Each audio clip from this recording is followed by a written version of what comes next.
नमस्कार दोस्तों, आज हम देखने वाले हैं कि पुराने जो जन्म प्रमाण पत्र होते थे, जो हमारे कागज पर बनते थे।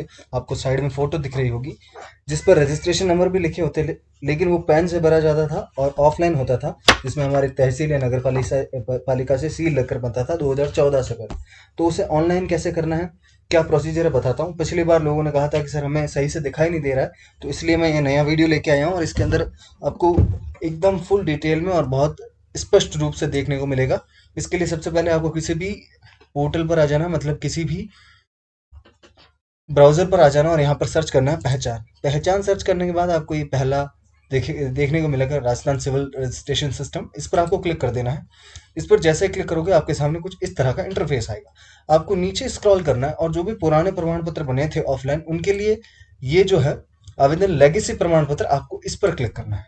आप जैसे ही इस पर क्लिक करोगे आपको नीचे देखने को मिलेगा कि 2014 से पूर्व जिनके भी पहचान पोर्टल पर उपलब्ध नहीं है, उनको पहचान पोर्टल पर उपलब्ध कराने के लिए किया गया है। तो इसके लिए आपको जन्म प्रमाण पत्र के लिए यहाँ पर क्लिक करना है और प्रवेश करें पर क्लिक करना है।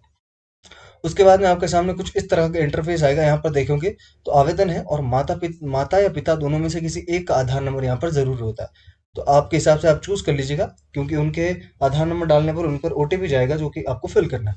तो आप इस पर क्लिक करोगे, फिर आप यहाँ पर क्लिक करोगे एंड फिर आपको यहाँ पर अपने पिताजी का या माताजी का जो भी है वो आपको आधार नंबर यहाँ पर फिल करना होता है।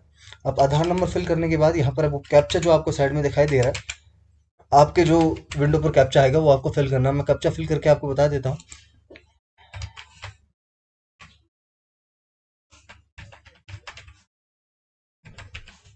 कैप्चा फिल करने के बाद आपको आधार सत्यापन पर क्लिक करना है। आधार सत्यापन पर क्लिक करोगे तो आपके सामने कुछ इस तरह का विंडो आएगा। फिर आपको यहाँ पर सेलेक्ट करना है इसके, और फिर ये जो कैप्चा आपको दिखाई दे रहा है ये आपको कैप्चा फिल कर देना है। कैप्चा फिल करके आपको ओटीपी फिल कर देना है। मैं ये कर लेता हूँ, उसके बाद मैं आपको बताता हूँ कि आगे कौन सा विंडो आएगा। उसके बाद में आपके सामने कुछ इस तरह का इंटरफेस आएगा। मैं आपको नीचे स्क्रॉल करके बता देता हूँ पूरा। अब यहाँ पर देखोगे तो रजिस्ट्रेशन संख्या लिखी होती है।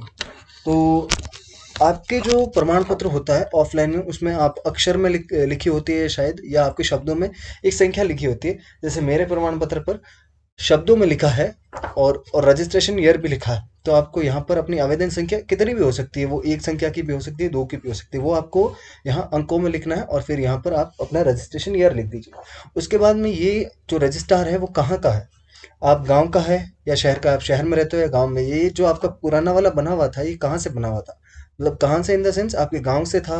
उसमें देख लीजिए आप स्थान कहाँ का लिखा है, वहाँ उसके हिसाब से आप गांव और शहर चूज कर लीजिएगा। उसके बाद में अपना जिला जो है, जिले का नाम चूज करना है। उसके बाद में पंचायत समिति या शहर निकाय, शहरी निकाय मतलब आपको यहाँ पर नगर पालिका चूज करनी होगी। उसके बाद पंचायत या रजिस्टर रजिस्ट्रार चुने। अब रजिस्ट्रार उसमें उस पंचायत के अंदर कौन कौन से रजिस्ट्रार हैं, जैसे नगर पालिका भी उसके अंदर आएगी और उसके अंदर पंचायत भी आएगी, तो वो आपको चूज कर लेना। उसके बाद अपना गांव चूज कर लेना।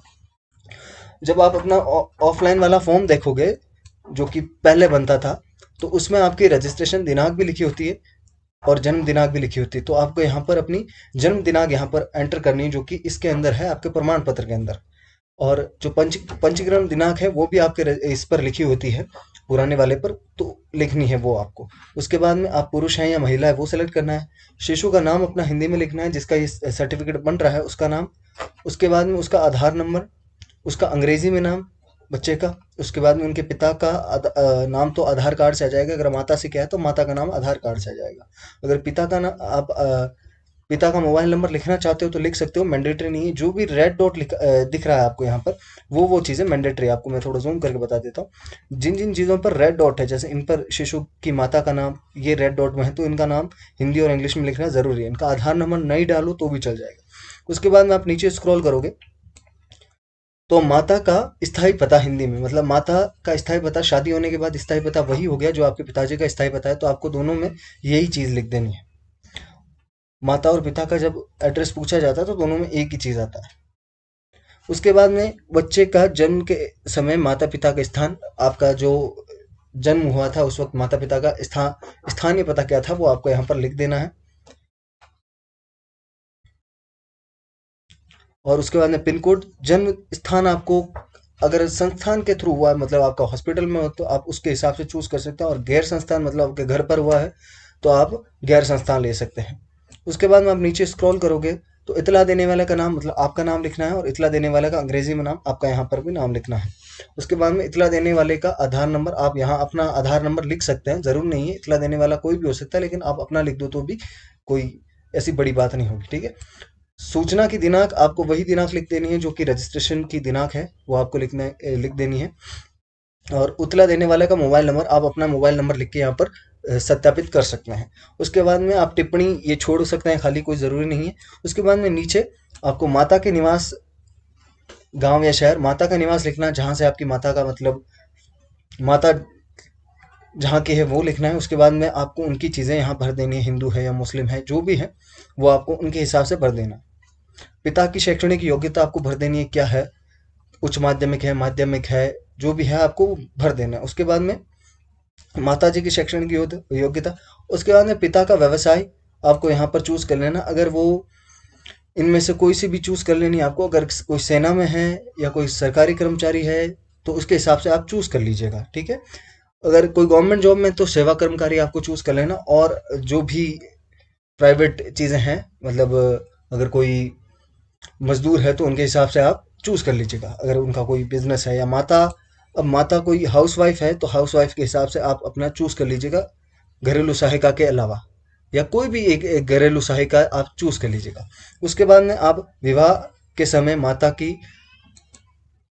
आयु क्या थी, विवाह के समय माता की आयु क्या थी, वो आप अपने हिसाब से देख कर लिख दीजिएगा, अपने माता पिता से पूछ कर लिख दीजिएगा। उसके बाद में शिशु का जो वजन है वो भी आपको यहाँ पर नीचे लिखना है। बच्चे का वजन यहाँ देखिए आपको लिखना है, कितने किलो में था वो आपको लिखना है। प्रसव की जो पद्धति थी वो कैसी थी, प्राकृतिक थी या सर्जरी के थ्रू थी, वो आपको लिख देना है। प्रसव के दौरान उपलब्ध कराई गई परिचर्या कैसी थी, सरकार द्वारा थी या आप